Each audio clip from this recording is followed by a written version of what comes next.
aproveitando a questão do gerenciamento mesmo, você pode dar uma dica assim, para os nossos colegas, que eu achei muito interessante o que você disse dessa visão 3D. E a gente vinha conversando sobre isso, né? A gente falou de uma live, da questão da liderança e tudo mais. E assim, existem... A gente trabalha para criar liderança, né? E existem os líderes mesmo, né? E assim, esse gerenciamento, esse 3D, assim, você consegue dar um exemplo, uma dica assim, de como seria assim, uma resolução de problemas? Vamos dizer assim.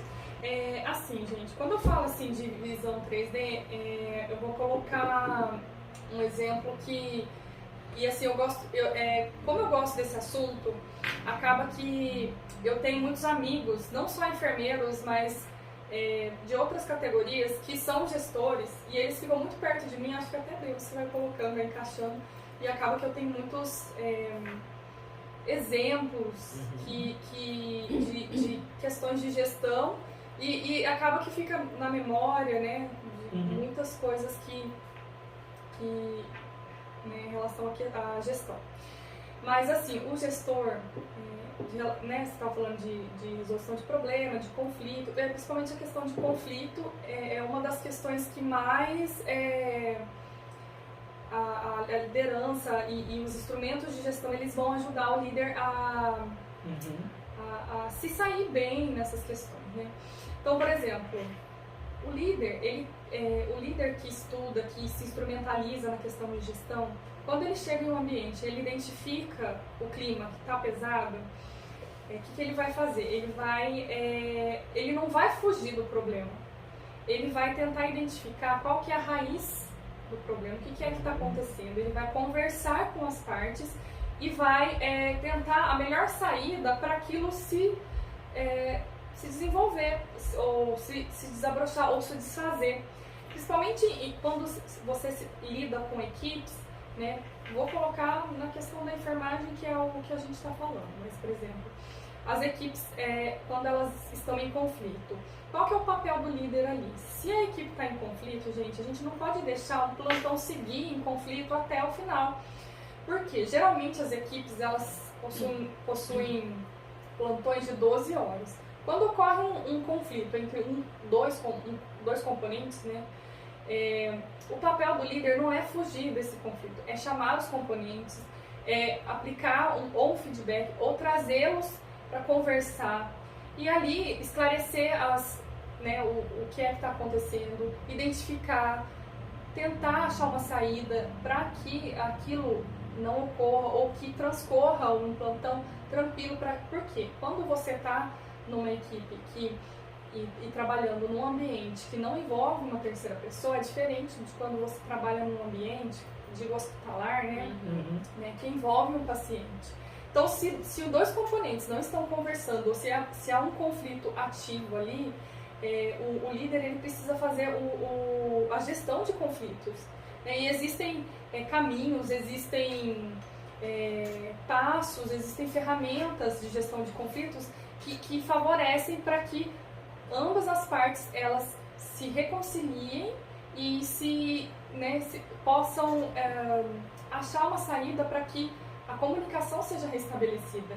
E o líder que conhece, que entende e sabe de relações humanas, sabe que a comunicação é importante, ele precisa, e sabe de trabalho em equipe, sobretudo, e sabe que a enfermagem não trabalha sozinha, ele precisa chamar as duas pessoas em questão, conversar com elas, achar uma saída e também chamar os outros e restabelecer esse conjunto de essa força de trabalho para que todos possam entender que são uma equipe, que são uma força de trabalho e que trabalham juntos. Né? Então, assim, isso é o papel do líder. É restabelecer essa comunicação, essa sinergia entre a equipe, para que o paciente seja o melhor atendido, ele possa não ser afetado por uma questão de uma intriga, alguma questão assim, algum ruído de comunicação. Então, assim, eu acho que isso é gestão, é você conseguir identificar, às vezes, uma questão de imaturidade do líder, ele não consegue identificar nas entrelinhas das comunicações, né, que está havendo algum conflito ativo ali. Então, isso pode dificultar e o plantão ele pode transcorrer de uma maneira muito ruim. Imagina para você ver, 12 horas num plantão conflituoso, né? Isso é ruim para quem tá, para aqueles que estão dentro da equipe. Então, o líder ele precisa mesmo realmente ter um olhar. Hoje, assim, em conversa com algumas pessoas, acho até pertinente que a pessoa me falou, é quando você age como líder e você tem preferências, né? E essa preferência acaba interferindo no trabalho, porque aí você favorece uns e desfavorece outros. Sim. Isso daí deixa uma parte da equipe insatisfeita e você acaba diminuindo aquilo que você conseguiria ter de resultado para aquele plantão ali, né? Tanto da assistência do paciente quanto das outras partes mesmo que cada um tem que desenvolver, né? Então, isso daí é bem, assim, interessante. A pessoa que conversou comigo, eu achei bacana, né, a fala dela, né, essa questão de você ter essa particularidade de ter a preferência, né? Sim. Agora, uma coisa, assim, eu falei pra Anderson que eu ia te perguntar, o Anderson falou assim, pega leve. Pega leve. Eu vou ter que lavar o O que foi isso? Nicole, tô gravando. Tá saindo aqui. Eu tô saindo aí? A água. Ah, da mãe sim, peraí. Vai eu cortar de novo. Você tá de zoeira, né, meu filho? Você tá de zoeira! Você tá gravando! Desculpa, meu jovem. Eu achei que era de com molinete, porque é igualzinho. Uma coisa que eu ia perguntar pra você é a respeito, sim, a diferença que você enxerga entre um influenciador e um desenvolvedor. Posso falar pra você o que eu penso dos dois? Você fala pra mim se eu tô certo? Pode. Influenciador, ele vai olhar pra mim como algo positivo ou negativo e vai absorver e vai fazer. Então, se eu sou um líder que eu tenho um bom comportamento e eu incentivo a equipe, eu influencio ele para que as coisas caminhem da melhor forma possível. Eu quero fazer as coisas positivas que ela está me influenciando. Se eu sou um líder que eu tenho um comportamento em que eu trato os outros com indiferença, a minha equipe, vocês não me interessam, eu faço com que os meus colaboradores sejam iguais. Eu penso assim, que a influência é isso. Existem alguns tipos de lugares, de setores que você entra, né? Que às vezes depende da forma que você vai ser recebido. Cada lugar você entra, vamos colocar a instituição. Você entra numa instituição, você é recebido de um jeito, você entra em outra instituição, você é recebido de outro. Sim. Por quê? Porque a influência de quem está acima reflete nos que estão abaixo. E o desenvolvedor, o que eu entendo, é aquele que está ali ensinando. Então, eu estou desenvolvendo você como profissional técnico, por exemplo. Eu tenho meu técnico, eu vou desenvolver ele. Olha, essa aqui você faz dessa maneira, funciona assim, as rotinas são essas, é assim que se funciona, é assim que se medica, né? Ou o enfermeiro desenvolvendo outro enfermeiro em relação de comportamento. Eu não sei se é isso assim que você entende como na tua visão de gestão.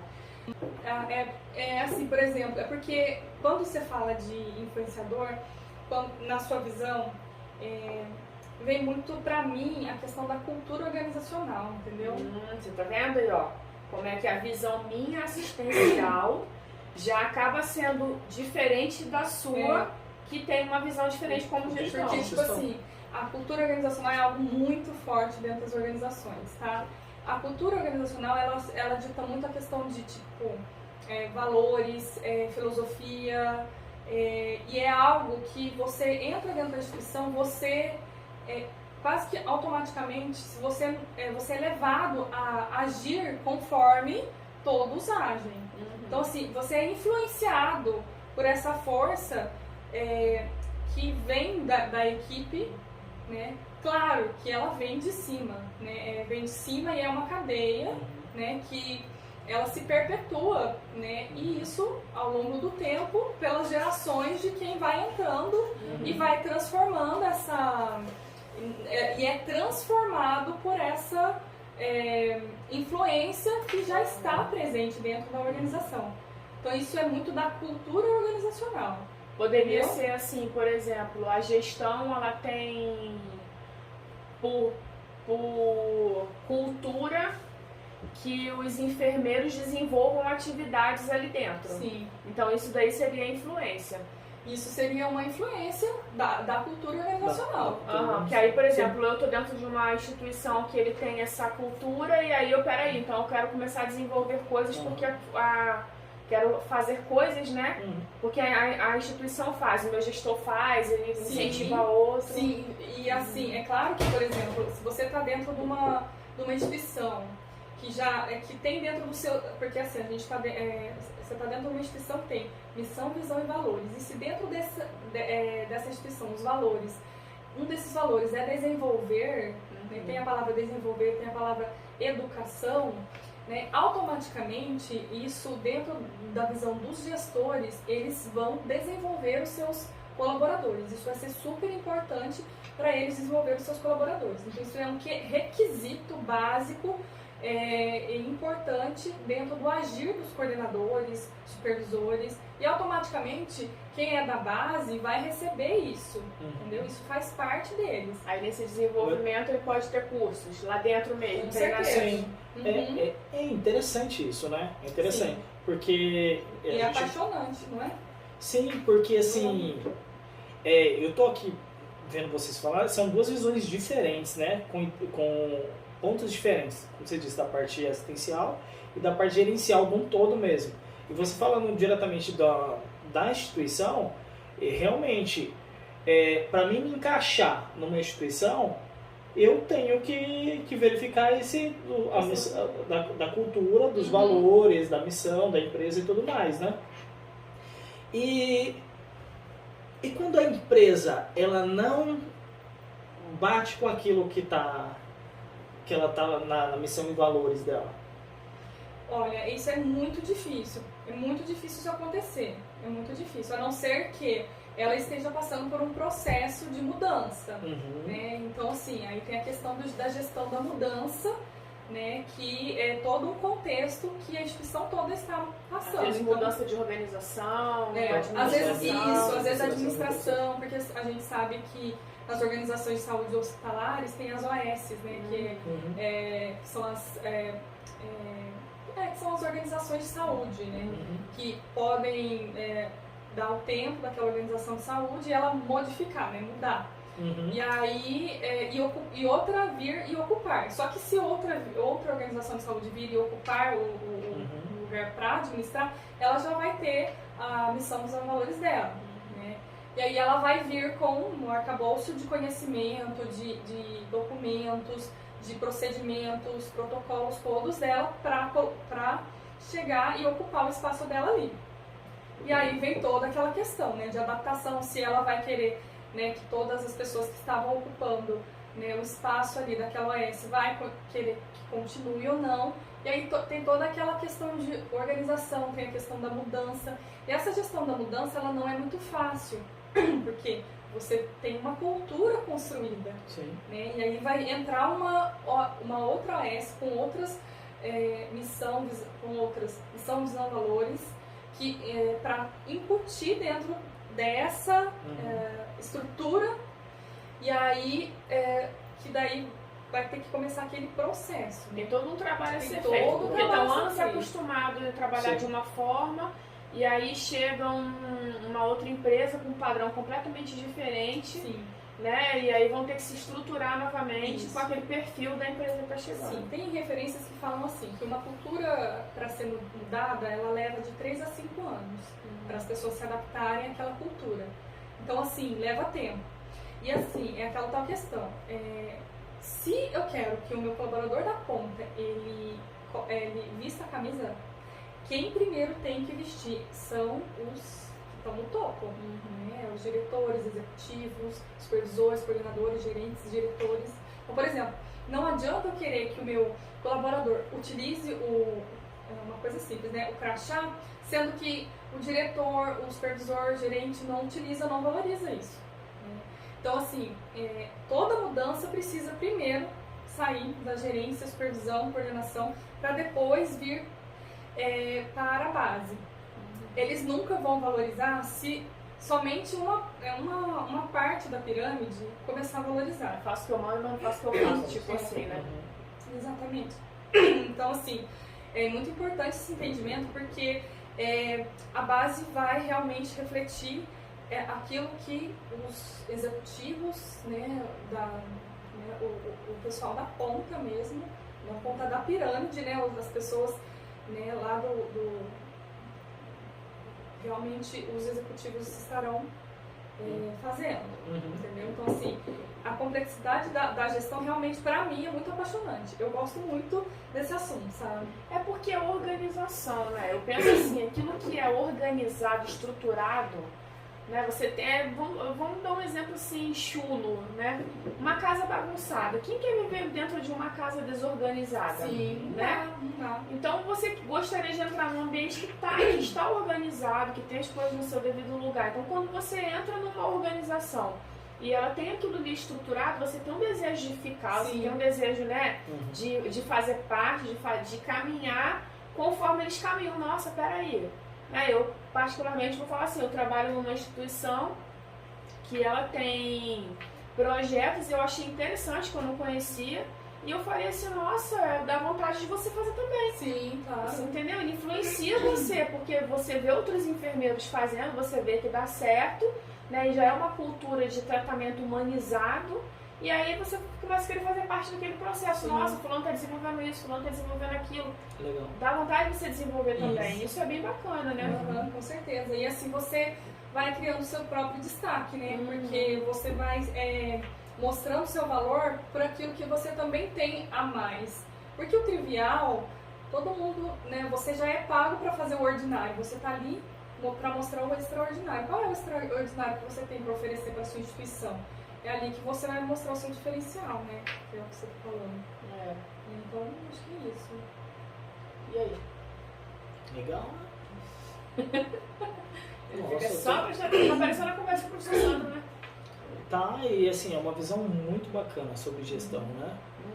E assim, eu fico só viajando, eu tô viajando aqui, e eu tô, sabe, você tá falando, eu tô colocando num contexto que eu já vivi, que eu passo, e, pra ser sincero, tem coisas que eu não vivi, sabe? Sim. E essa visão gerencial, assim, não é, no meu ponto de vista e com as minhas experiências, Sim, claro. Assim, não é sempre que isso acontece. Sim, não é comum, né? Não é comum. E quando tem uma coisa disso, no caso que a Danube falou, é legal, porque você sente parte disso, né? Sim.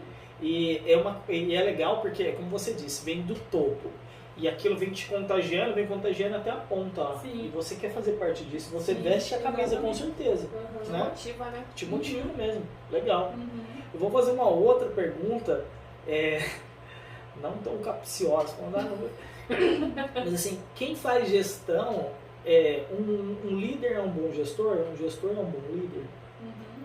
É importante a gente saber que nem todo gestor é líder, né? E nem todo líder é gestor. Né? Tem líderes que estão, que acabam, que eles não estão ocupando um cargo de gestão, mas que fazem uma liderança. O que eu costumo falar? Às vezes você tem uma equipe, né? Agora eu vou começar a falar de uma equipe menor, por exemplo. Eu, enquanto enfermeira, posso até estar à frente da equipe, mas eu posso não conseguir exercer a liderança que um técnico de enfermagem exerce dentro da equipe dele, entendeu? Então, existem algumas pessoas que possuem uma... Porque o que vem a ser a liderança, antes de eu falar desse exemplo? Ela é uma influência que a pessoa exerce nas outras, por meio da comunicação que ela tem. A comunicação dela é tão boa que ela consegue contagiar as outras e influenciar as outras a fazer aquilo que ela quer, né? E dentro das corporações, das organizações, a influência ela é direcionada para os objetivos da organização. Né? Então essa é a diferença da liderança do enfermeiro, do gestor, enfim. Então às vezes o que acontece nas lideranças do enfermeiro? Ele tem que identificar, e aí depois vem um dos pilares, depois a gente vai conversar um pouquinho sobre inteligência emocional e a gente vai falar um pouquinho sobre identificar no outro a qualidade do outro, né? um enfermeiro ele precisa identificar quais são as qualidades da equipe dele, quem é quem na equipe dele, o que quais são as características de cada componente da equipe dele, porque senão ele vai entrar em conflito. Ele vai entrar em conflito porque ele quer ser líder, ele precisa ser líder, precisa desenvolver a liderança dele. Mas às vezes tem um componente ali que exerce influência tão maior do que a dele. Então assim, se ele não se aliar, se ele não... porque às vezes a pessoa ela é influente ali, mas ela não tem nem noção. Fala o que você quer falar, que eu acho que eu até sei. Não é, porque eu fiz de propósito, né? Pra pegar o gancho disso mesmo. Não, é legal mesmo. Você chegou onde que eu tô querendo chegar. Assim, você falou mesmo, e acontece muito isso. Né? Eu tenho o técnico de enfermagem, geralmente tem mais tempo de casa, ou fala melhor, mais comunicativo. Sim. E que ele exerce essa liderança, né? E o enfermeiro. Eu ia perguntar para você mesmo, você já começou já falar, né? O que o enfermeiro precisava fazer para ganhar esse técnico, né? E fora isso, um líder ele tem que entender de inteligência emocional, né? De qualidade. E dá uma dica para o pessoal aí, porque eu acredito que isso é um dos pontos chaves que a gente tem na enfermagem. Sim. Porque você sai hoje da instituição, da graduação, como você disse no início do nosso papo aqui, e foi uma outra coisa que me marcou também, que todas as matérias técnicas que a gente tem dentro da graduação deveria ter um chave de liderança junto. Sim. E quando você conversa com nossos colegas, eles têm uma dificuldade nisso. Além de tudo, de você saber qual que é o seu papel de enfermeiro, o que você fazer, essa missão, visão, valores da empresa, protocolos, tem que seguir, é tanta coisa que o principal você vai trabalhar com pessoas e você não sabe isso. Não sabe. E assim, e cada um tem um perfil. Né? Tem pessoas que têm um perfil mais atirado, tem outras que são mais retraídas, outros mais técnicos, outros mais emocionais, enfim. E assim, e você não tem tempo de, eu tenho esse perfil, mas eu tenho essas pessoas aqui que eu vou liderar. Então eu tenho que ter essa inteligência emocional, né, para saber, para entender tudo isso e para me chegar onde que eu quero com essa equipe, né? Acho que eu falei pra cacete, eu esqueci que eu ia perguntar. Mentira. A pergunta assim, qual que é a dica que você dá pro pessoal que tá saindo agora e não tem noção disso? Cara, eu tô com 38 anos. Daqui a 10 anos, eu tô com 48. Daqui a... Vou até Já tá filmando, já, você sabe. não tem problema não. Vou até esconder a minha aqui então, porque... Daqui a 10 anos, eu vou 48. Com 48 anos, será que eu vou ter o mesmo vigor de fazer a mesma coisa que eu faço hoje? De carregar a maca, de empurrar a cadeira pra poder acelerar o processo das coisas andarem? 38 já tá difícil, né?